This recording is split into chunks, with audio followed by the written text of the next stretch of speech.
Elle ouvrit en grand l'armoire et alla directement tâtonner là où un petit crochet devait lui permettre d'ouvrir un double fond. Dans un coin, une boîte sombre s'y trouvait. Immédiatement, et avec une infinie précaution, Linda inséra la petite clé. Un clic l'avertit de son ouverture. Délicatement, elle souleva le couvercle. Un contenu disparate, mais très bien ordonné, y était. Médailles, photos diverses, un bracelet en or de petite taille, et dans un coin, une autre boîte ordinaire. Elle l'ouvrit aussi. De nombreuses lettres manuscrites et des documents apparemment plus officiels les accompagnaient. Sous le tas de photos, un album. Un album qu'elle s'empressa donc de feuilleter. Une page, une photo, retint toute son attention. On y voyait une femme, un homme et un enfant. La femme, c'était sa tante, qui venait tout juste de faire le grand voyage. L'homme, lui, était inconnu, et l'enfant, dans les bras de cette femme, était-ce elle? Et partout dans cet album, jusqu'à la fin, les photos montraient le temps qui passe. Elle grandit. Et cette tante, ayant toujours les mêmes traits de visage, renforce la pensée de Linda que finalement, cette femme n'est pas sa tante, mais sa mère, et que ce père, cet homme, cet inconnu, sur la photo, est peut-être son père, justement. Une falaise se dressa devant un grand silence.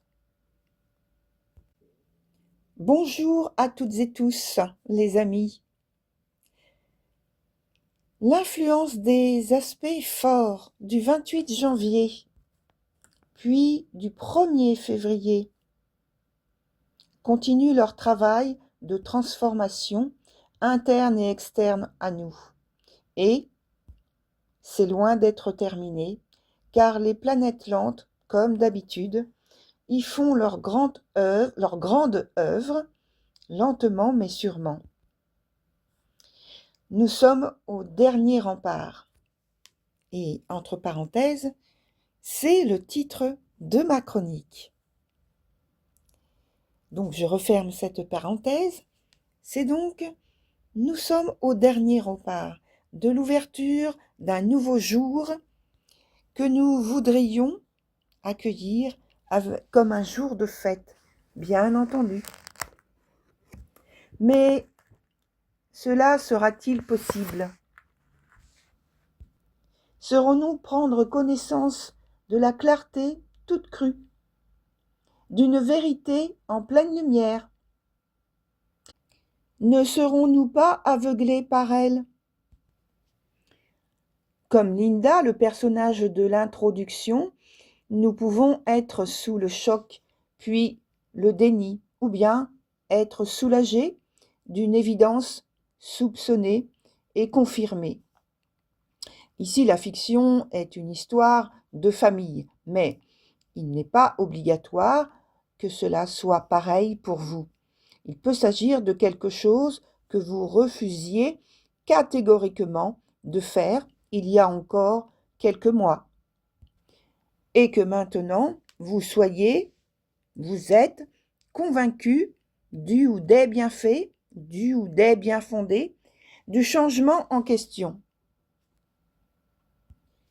En parlant de Uranus, qui est sextile à Saturne et Neptune, qui sont ces deux planètes en conjonction, et sont en conjonction donc à 0 degré en Bélier, donc conjonction exacte. La conjonction est maintenant donc bien concrète.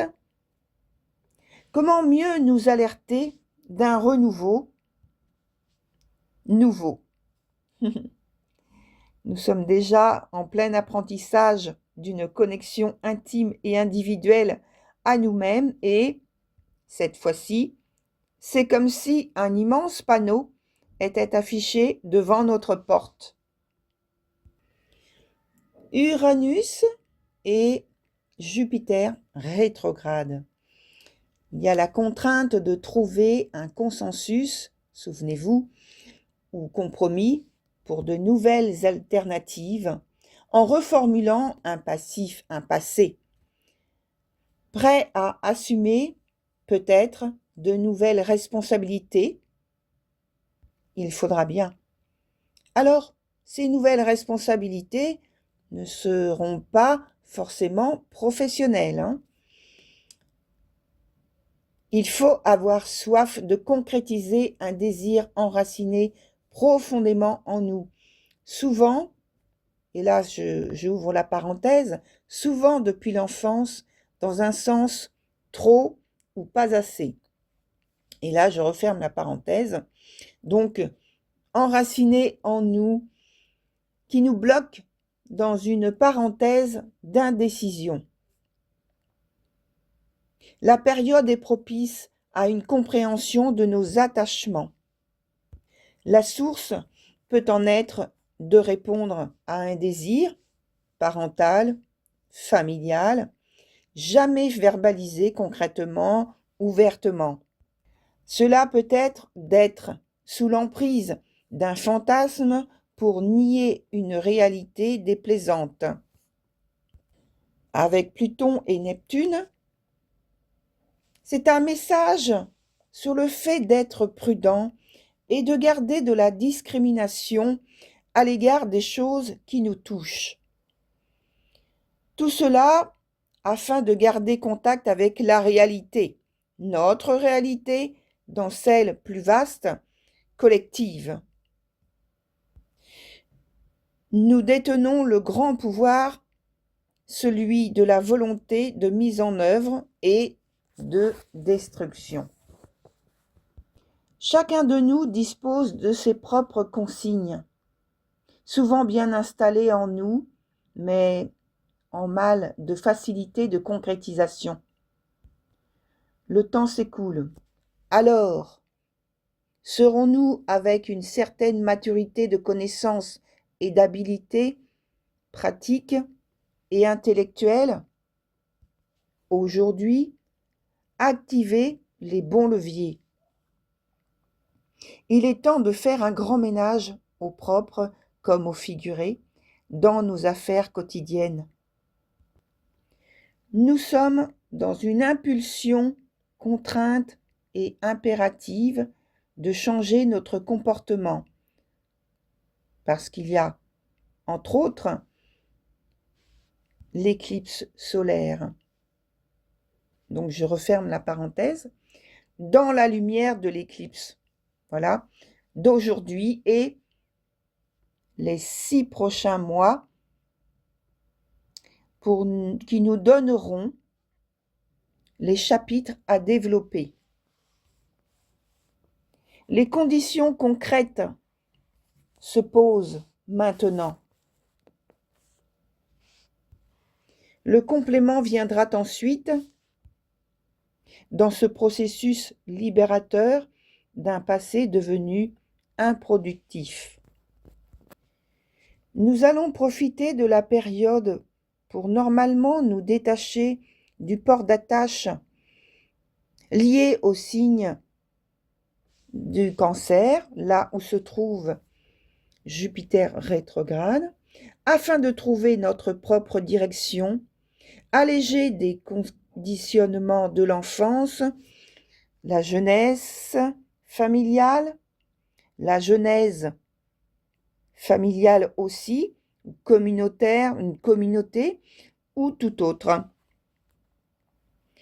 C'est une période de réexamen